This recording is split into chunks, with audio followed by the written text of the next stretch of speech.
Good morning, good afternoon, good evening, my brothers and sisters in Christ. So, quickly, I want to just drop a nugget of wisdom for all our single brothers and single sisters about the topic called who to marry. Okay, from understanding who you want to marry should be a somebody that you can trust, somebody that have a good spiritual background, and most especially someone who wants your submission and someone that can submit to you. For the ladies, someone that you can say that loves you. And what is love? Love is all about giving. Someone that can give financial, time, somebody that is selfless. That word love sometimes is confusing. Is this person selfless? If this person is selfless, then this person can't. But the most important one is following what the Bible says. Wife, be submissive, and husband, love. And most time, it's what comes first is being submissive. Because once you are submissive, then the love will come. So as a woman, you want to marry someone that you know you can submit to with your mind, and not someone that you will disrespect, because most families that have issue today is because of disrespect. Somebody you know you can submit to, and then try as much as possible not to see finish this person that you want to marry. Because once you have that ability that you must always respect that man as the head of the family. That is to say, if he's the head, you can only suggest some matters to him. You don't have the rights. If you marry, you have lost your head under him. Okay, he's the head. Why your head has been automatically. You don't have to think. It's not what you think that will happen in the family. You see, that's why you have to marry someone that love light. You see, try as much as possible to marry someone that loves light. When I mean light, someone that loves knowledge, because most time,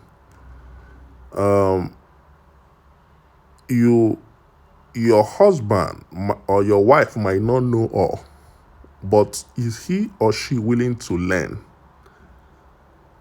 Do your husband or your wife, before you marry him or her, your spouse or your spouse to be,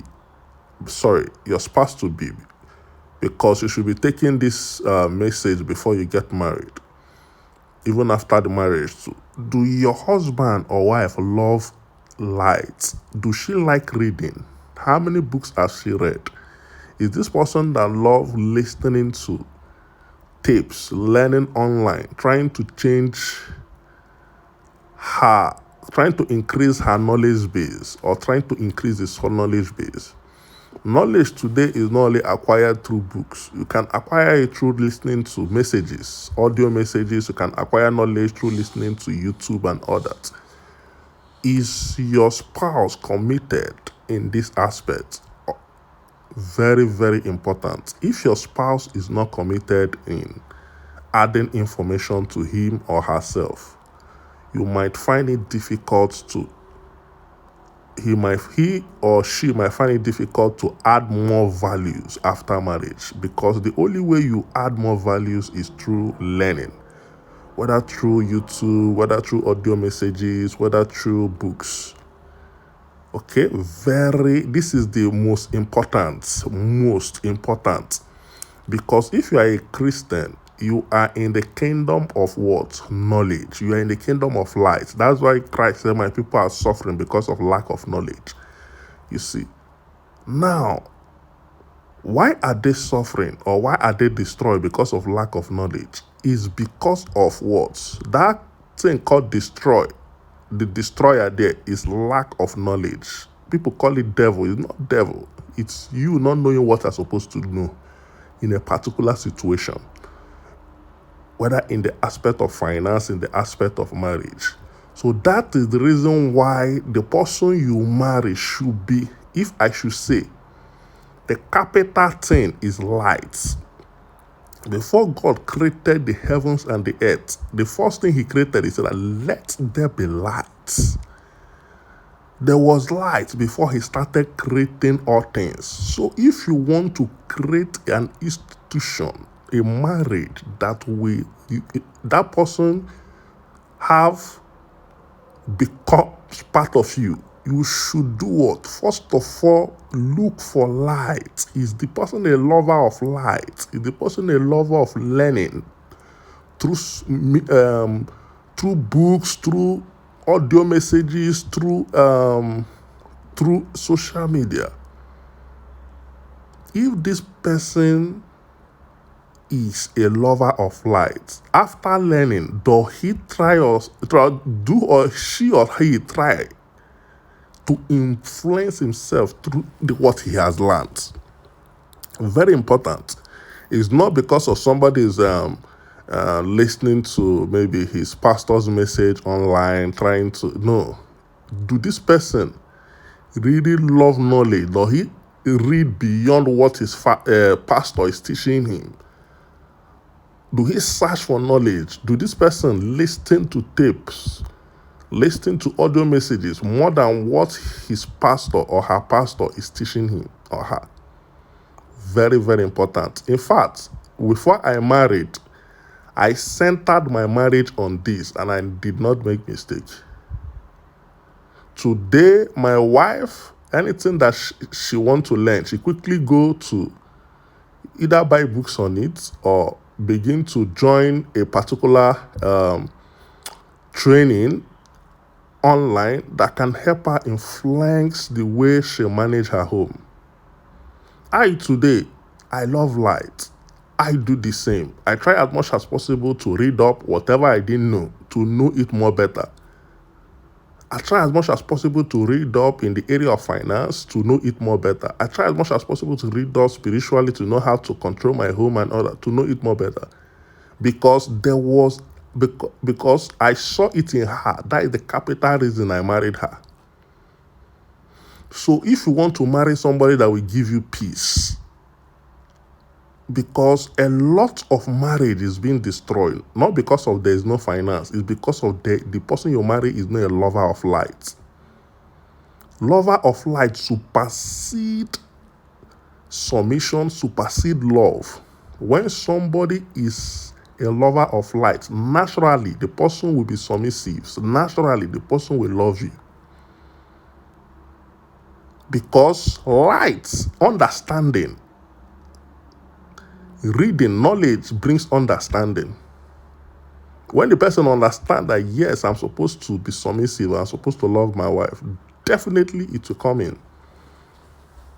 Very, very important.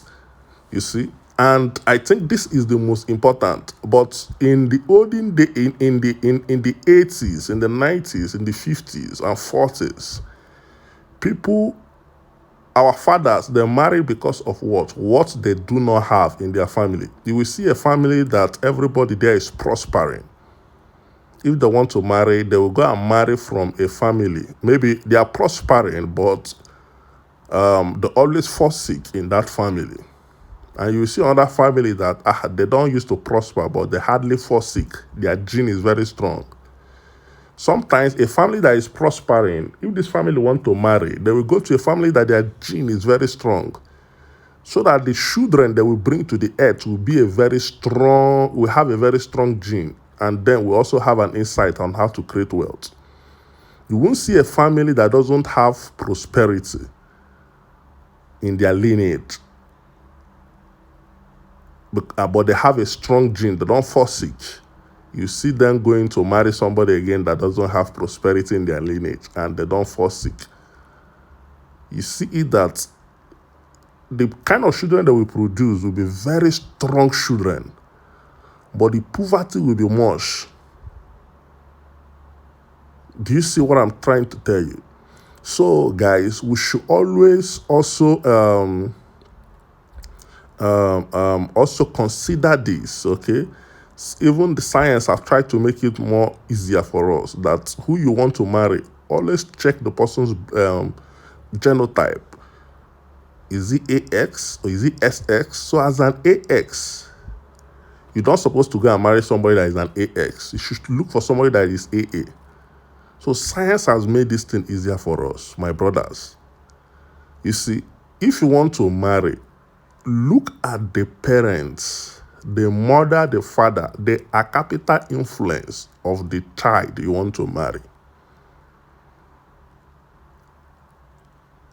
Except the child begins to get another trainer, begins to listen to light, begin to be a lover of light. That is the only way the person can change. If the person is not a lover of light, the person can't change. So note this, capital thing in this era is light. Marry somebody that is willing to, that studies, not just buying books, hanging in somewhere, or just looking at tape and is not understanding what they're saying. That vigorously studies to know. I think I've said what I want to say to you guys. I love you guys. Take care of yourself. And try as much as possible not to forget somebody that loves knowledge, that love reading, that love listening to tape is the key. If somebody loves this, the person can change his life. If the person is not yet prosperous, if the person like reading books of prosperity, how prosperity really work, marry a seeker, somebody that wants to change. You see the person devouring books, devouring tapes. That's the kind of person we should marry. Before I got into financial fortune, I was not having any money, but I see myself devouring books about prosperity. I want to know how kingdom prosperity works, godly prosperity. Until I found it. I see myself watching YouTube videos. And even after I find it, I have to now know, okay, where's the practical knowledge to make it work? In a day, I might see myself consume like 10 videos, 20 videos every day, boxing myself with light, books, reading a lot of books. Reading a lot of books, looking at, okay, what makes the Jewish people prosperous? I bought a lot of books about them, trying to study them. Guys, light is everything. Try as much as possible not to mix it. Because if you mix it, my brother, you will regret what I've just said now. Do not look at anything. Look at somebody that has hunger. Even though the person is not rich, if the person has hunger for knowledge that will make him transform to be rich, if the person have hunger for knowledge of the next phase of his life or her life. I love you guys. Bye-bye. My name, I remember myself, Christian Okechukwu, aka the Bitcoin Coach. I love you guys. Take care of yourself. You can also follow us on Instagram at the Bitcoin Coach _. Love you guys. Bye.